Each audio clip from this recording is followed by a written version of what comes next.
인생 가운데서 계획하지 않고 낯뜨거운 실수를 반복할 때가 있는 것 같습니다. 그쵸? 거듭해서. 저는 지난주 토요일과 주일이 그런 실수를 계속 거듭했던 경험을 지난주에 했습니다.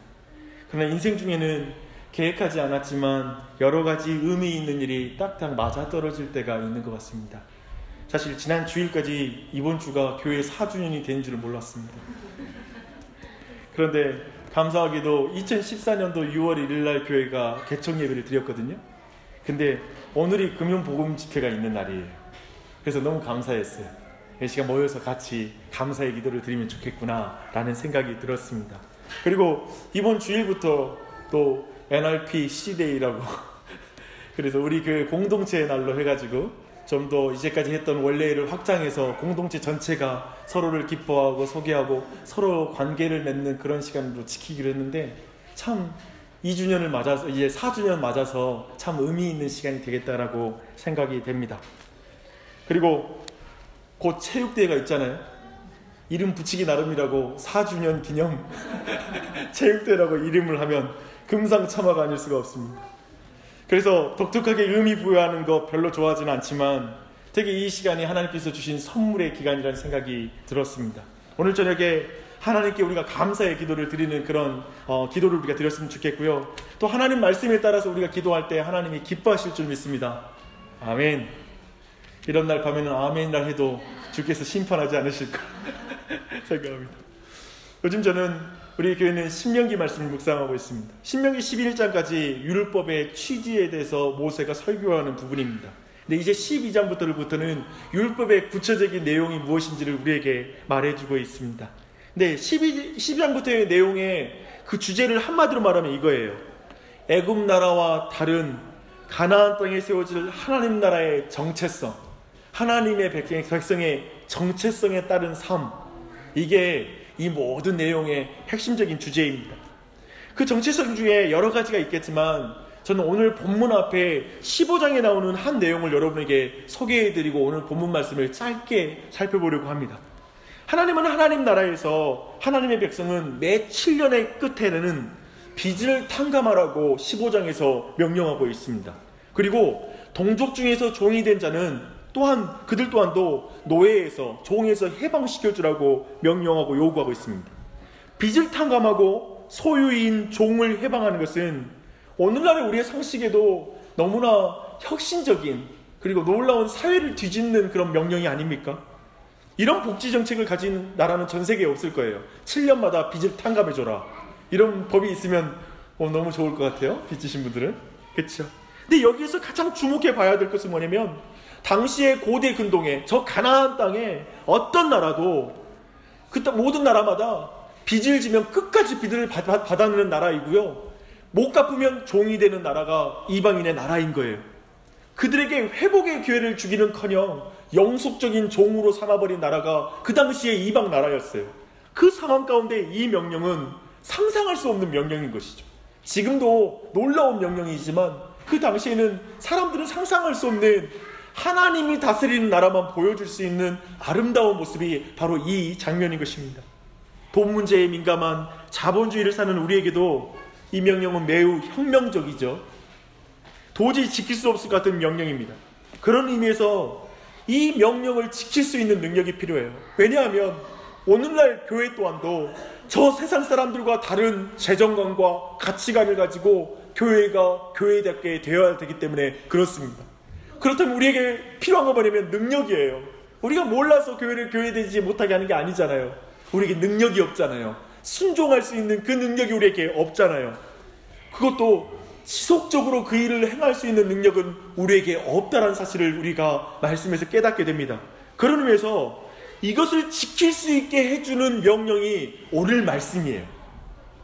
그것은 오늘 본문에 나오는 이스라엘의 3대 절기가 그 의미를 이해할 때 우리는 정말 세상과 다른 하나님의 교회를 우리가 세워나갈 수가 있는 것입니다.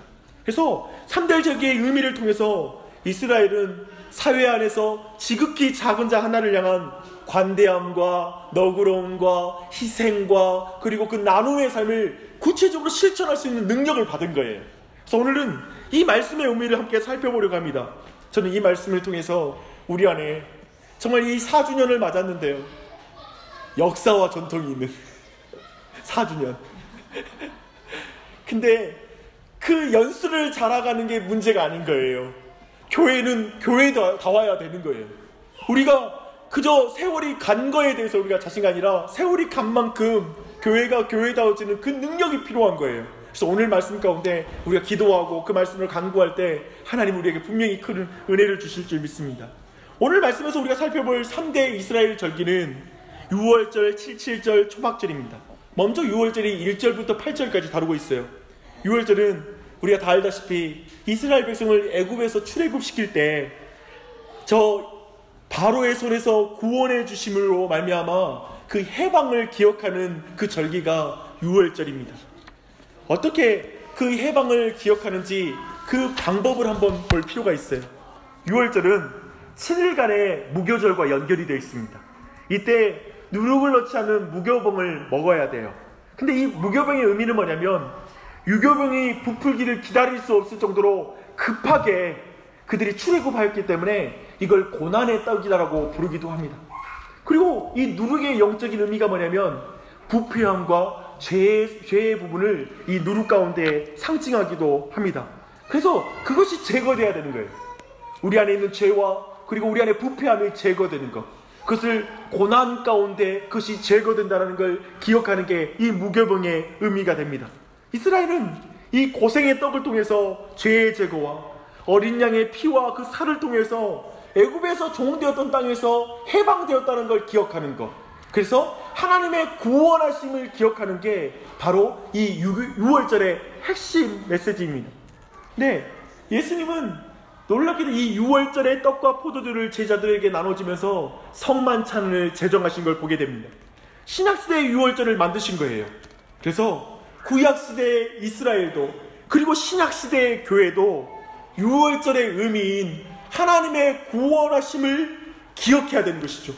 그래서 세상에서 착취당하고 결국에 죽임당할 수밖에 없는 우리를 먹이시기 위해 친히 자신의 몸을 우리의 떡으로 내어주시고 포도주가 되어주신 예수님의 구원하심을 기억하는 것, 교회가 모일 때마다 예수님의 구원하심을 기억하는 것이 우리가 유월절을 기억하는 것입니다. 그래서 교회가 가장 약한 자를 위해서 희생할 수 있고 그 사람들을 위해서 나아갈 수 있는 교회가 된 것, 그것이 우리 안에 첫 번째 우리가 봐야 될 유월절의 의미입니다. 두 번째는 77절로 이어져요. 9절부터 12절까지예요. 유월절이 지난 안식일에서 50일 후에까지가 바로 오순절이라고 부르는 바로 기간입니다. 이것은 하나님의 풍성하신 관대함을 기억하라는 의미입니다. 하나님의 풍성하신 관대함.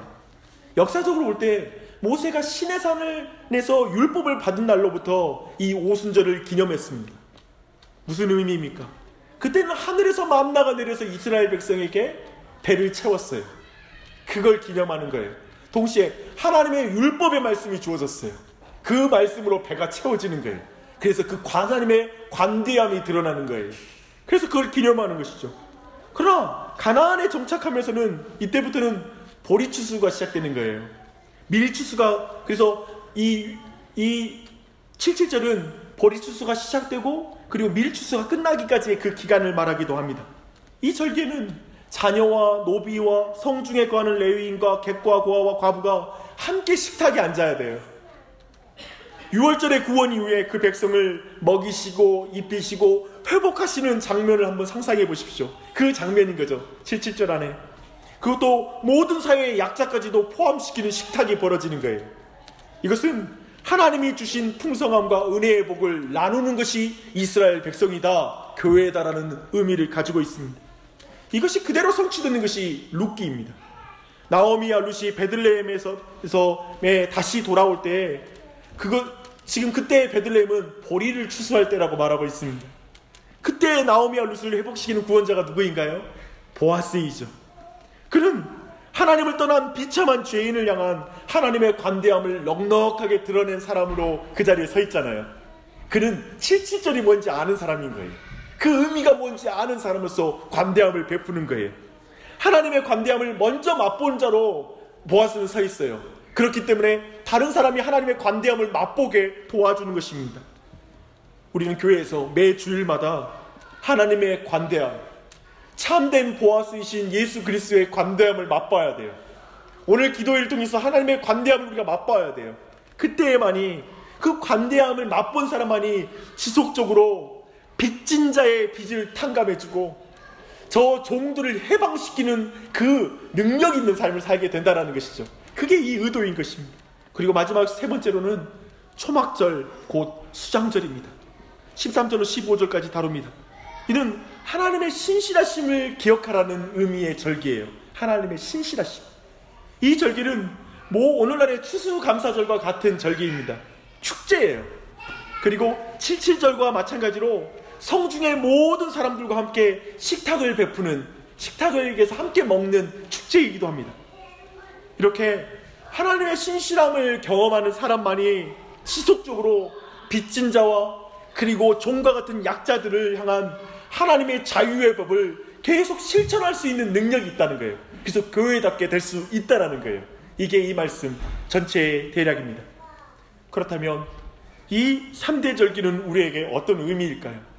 이거 잠시 살피고 같이 기도하시게요. 이 3대 절기는 오늘날 주일에 모두 통합되고 있어요. 우리는 6월절의 의미를 가진 주일에 하나님께서 우리를 죄의 종으로부터 해방시키는 걸 날마다 경험해야 돼요. 그리고 고난에, 우리를 위해서 고난의 떡을 드시고 피를 흘리신 예수님을 기억함으로 성찬이 베풀어져야 되는데요. 이번 주 주일이 성찬 베푸는 날이에요. 감사합니다. 그리고 우리는 하나님의 풍성하신 관대함을 기억하며 맥추절을 행합니다. 이것은 오순절이에요. 그리고 성령님의 임재를 공동체로 경험하는 주일이 되는 거예요. 그리고 이 시간에는 애찬을 행해요. 그래서 놀랍기도 해요. 우리는 주일 예배를 통해 성찬을 먹고요, 끝나고 나서 애찬을 하는 거예요. 그래서 풍성하게 그 은혜를 나누는 거예요. 그리고 마지막으로 초막절을 통해서 하나님의 신실하심을 찬양하고 감사하고 하나님을 예배합니다. 여기서 주목할 것은 이스라엘의 모든 남자는 이 세 절기에 하나님이 정하신 곳으로 예물을 가지고 나와 하나님을 봐야 했다는 거예요. 그래서 우리는 신약의 주일마다 그 백성들이 모여서 함께 예배하는 것입니다. 그 이유가 바로 여기에 있습니다. 그리고 여기서 우리가 주목할 한 가지는 지금 계속해서 고아와 과부와 나그네가 그 풍성한 절기의 은혜에 참여하고 있다는 것입니다. 이것이 교회입니다. 이것이 주일입니다. 우리는 주일에 예배 시간에 믿는 자들이 성찬을 행하고요, 그리고 하나님의 구원을 경험한 성도들은 그 풍성한 은혜와 관대하심으로 말미암아 서로 애찬을 행합니다. 그리고 교회의 애찬은 반드시 세상의 약자들에게 밥을 먹여주는 행위로 이어져야 됩니다. 그래서 우리는 냉장고를 채워서 사역을 합니다. 그 일을 힘써 앞으로도 감당할 거고 더 많은 사람을 먹이게 되는 교회가 될 줄 믿습니다. 할렐루야. 그 비전을 꿈꾸는 거예요. 그게 우리의 가슴을 설레게 하는 거예요. 이것이 교회이고 이것이 주일입니다. 절기는 다른 말로 말하면 축제라고 불러요. 이 축제가 제사에서 나온 말이거든요. 그런 의미에서 오늘날 우리는 또 제사를 지내지는 않아요. 그러면 우리는 어쩌면 주일을 잔치라고 말할 수 있을 것입니다. 파티입니다. 우리는 축제 같은 교회라는 말을 들어봤을 거예요. 맞아요. 우리에게 주일과 교회는 축제 같은 교회와 예배가 돼야 됩니다. 우리 교회가 그래서 이 6월절과 77절과 초막절의 그 의미를 온전히 우리가 경험함으로 말미암아 우리 교회가 이 세상과 다른 나라가 이루어진 나라가 됐으면 좋겠어요. 하나님의 구원하심과 관대하심과 신실하심을 매주 맛봄으로 말미암아 그것을 드러내는 교회, 그게 우리가 꿈꾸는 교회고, 이제 4주년을 맞아서 우리가 더 깊어져야 될 건 그 영역에서 더 깊어져야 되는 것이죠. 하나님의 구원하심, 관대하심, 신실하심을 더 깊이 맛봐야 돼요. 그리고 그걸 더 깊이 실천해야 돼요. 다른 사람에게 그 은혜가 있었으면 좋겠습니다. 하나님, 지난 4년 동안 우리 교회를 하나님 늘 구원해 주시고 우리에게 늘 관대하게 대해 주시고 신실하게 여기까지 인도하신 하나님의 이름을 찬양합니다. 하나님을 찬양합니다. 목사도 너무 부족한데 그럼에도 불구하고 신실한 성도들과 함께 동역하게 해주시고, 사랑하는 우리 지체들, 때마다 시마다 교회에게 재정을 공급해 주시고 필요한 거 채워주시고 늘 사람들 보내셔서 알맞게 그 자리를 섬기는 자들을 주님께서 복음 안에서 세워주셨음에 감사드립니다. 함께 말씀대로 운영되는 교회, 복음 중심적으로 운영되는 교회를 위해서 몸부림치고 인내하고 참고 하나님께 기도할 수 있도록 은혜 주셔서 감사합니다. 때론 너무나 외로운 자리에서 자신의 사역을 감당할 수 있는 사역자들을 많이 보내주시니 감사합니다. 일꾼들을 많이 세우시니 감사합니다. 정말 불평이 많지 않고 늘 감사하며 이해하며 여기까지 올 수 있도록 인도하시니 감사합니다. 우리가 이제까지 걸어온 것처럼 그것이 우리의 실력과 우리의 잘남 때문에 이렇게 온 게 아니라 하나님 은혜로 여기까지 왔습니다. 우리가 복음을 붙잡은 게 아니라 복음이 우리를 붙잡아줬고 말씀을 우리가 지킨 게 아니라 하나님의 말씀이 우리를 지켜줬습니다. 감사합니다. 하나님이 영광 받으시고 하나님이 모든 찬양을 받으시옵소서. 이제 4년까지 왔사오니 5년, 6년, 7년, 8년 주님이 이 교회가 허락하신 그 수명을 다할 때까지 그 신실한 길을 걸어갈 수 있도록 사역자들이 신실하게 하여 주시고 우리 모든 성도들 직분자들을 신실하게 세워주시옵소서. 하나님 감사합니다. 모든 것에 감사합니다. 하나님 이 밤에도 우리가 기도할 수 있도록 다시 복음을 기억하고 다시 우리의 예배의 회복을 위해 기도할 수 있도록 인도하시니 감사합니다.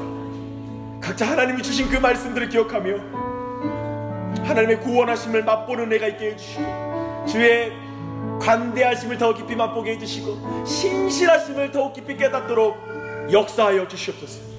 가정마다 복되게 하여 주셔서 우리 교회 모든 어린아이들부터 어른들까지 모든 가정들마다 하나님 이 말씀의 은혜를 부어주시옵소서. 오늘 기도의 은혜를 부어주시옵소서. 우리가 간구한 대로 말씀이 성취되게 하여 주시옵소서. 그래서 보아스와 같은 가정 되게 해주시고 보아스 같은 자손들이 일어나게 하여 주시옵소서. 그래서 이 세상에 세상 사람들이 무시하는 지극히 작은 자들을 세우는 사람들 교회 되게 해주시고 정말 낮은 자들, 고난당한 자들, 핍박당한 자들을 살릴 수 있는 예수 그리스도를 닮은 자손들이 일어나게 하여 주시옵소서. 그런 신실한 백성들이 되게 하여 주시옵소서. 그러면 우리 주님 이 시간 이 기도를 너무 기뻐하시는 하나님 아버지를 믿습니다. 지금 이 기도를 너무 기뻐하시는 줄 믿습니다. 우리가 예수님의 이름을 의지해 이 기도를 드리오니 이 기도 받아 주시옵소서. 응답될 줄 믿습니다. 역사하여 주시옵소서.